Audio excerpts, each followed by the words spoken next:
Kita ke informasi lain, Saudara. Badan Perlindungan Pekerja Migran Indonesia Jawa Barat gagalkan keberangkatan puluhan calon pekerja migran Indonesia ilegal di Bandara Kertajati. Mereka rencananya akan dipekerjakan sebagai asisten rumah tangga di Timur Tengah tanpa dokumen resmi. Sebanyak 29 orang calon pekerja migran Indonesia dari sejumlah wilayah di Jawa Barat dan luar Jawa Barat berhasil digagalkan oleh Badan Perlindungan Pekerja Migran Indonesia di Bandara Internasional Jawa Barat.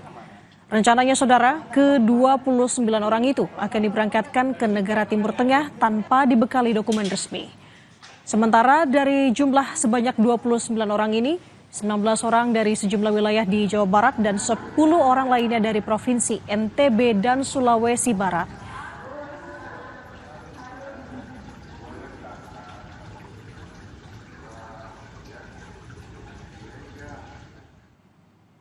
Tim gabungan lumpuhkan tokoh kelompok kriminal bersenjata KKB Enos Tipagau dalam operasi di Kabupaten Intan Jaya, Papua Tengah.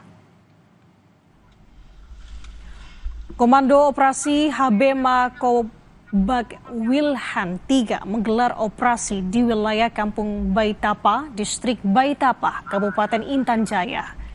Tim berhasil melakukan tindakan tegas dan terukur terhadap target yang mengakibatkan Enos Tipagau tewas di lokasi. Enos Tipagau, Saudara, diketahui menjabat sebagai Komandan Batalion Kodap 8 Soanggama. Kelompok Enos Tipagau tercatat bertanggung jawab atas sejumlah penembakan dan penyanderaan terhadap warga sipil, termasuk para pekerja bangunan, petani, bahkan tokoh agama lokal. Operasi dilaksanakan pada Sabtu 5 Juli dini hari di wilayah Kampung Baitapa, Distrik Baitapa, Kabupaten Intan Jaya.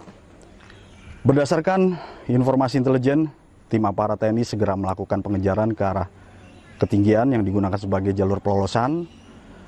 Pada pukul 07.16 waktu Indonesia Timur, akhirnya tim berhasil melakukan tindakan tegas dan terukur kepada target yang mengakibatkan Enos Tipagau meninggal dunia di lokasi. Presiden Prabowo Subianto tiba di Rio de Janeiro, Brazil pada hari Sabtu. Kunjungan Presiden ini untuk menghadiri konferensi tingkat tinggi BRICS 2025. Tarian bocah bernama Ryan Arkandika saat lomba pacu jalur di Kuantan, Singgingi, Riau menyita perhatian dunia. Informasi lengkapnya di Kompas Pagi usai jeda.